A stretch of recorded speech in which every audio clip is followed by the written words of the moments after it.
Argentina prosecutor death, key witnesses probed. Investigators in Argentina are continuing to question key witnesses about the death of Argentine prosecutor Alberto Nisman.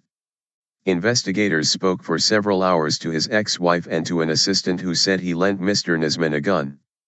Neither is being treated as a suspect. Mr. Nisman's body was found in his apartment on Sunday just hours before he was due to testify in Congress. He had been investigating the 1994 deadly bombing of a Jewish center. Mr. Nisman had accused several senior government figures, including President Cristina Fernández de Kirchner and Foreign Minister Hector Timerman, of involvement in a plot to cover up Iran's alleged role in the bombing. 85 people were killed in the attack against the AMIA Community Center in the heart of the Argentine capital. False information. In the days before his death, Alberto Nisman, 51, had admitted to feeling the strain, given the controversy surrounding his report. Mr. Nisman based his allegations on intercepted conversations which seemed to suggest Argentine intelligence officers tried to whitewash the Iranian suspects in the 1994 bombing. Argentine prosecutor Alberto Nisman, May 2013.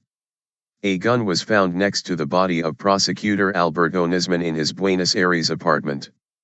Demonstrations outside the Casa Rosada, January 20, 2015.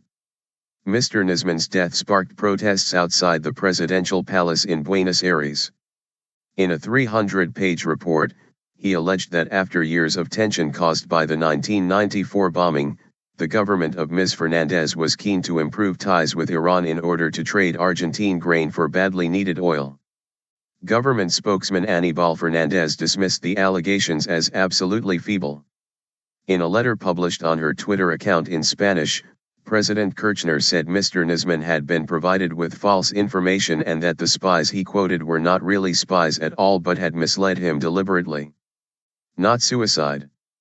One question which remains unanswered is whether, as rumored, the prosecutor dismissed his security team the night before he was killed. The BBC's Wire Davies said that in a country used to political intrigue and scandal, this death has outraged many Argentines and the government is under intense pressure to come up with credible answers.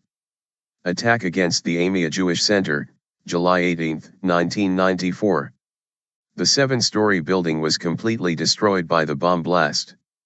A man walks over the rubble left after a bomb exploded at the Argentine Israelite Mutual Association, AMIA, in Buenos Aires on July 18, 1994.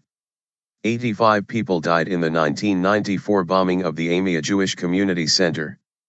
On Thursday, Ms. Fernández said she was convinced that Mr. Nisman's death was not suicide.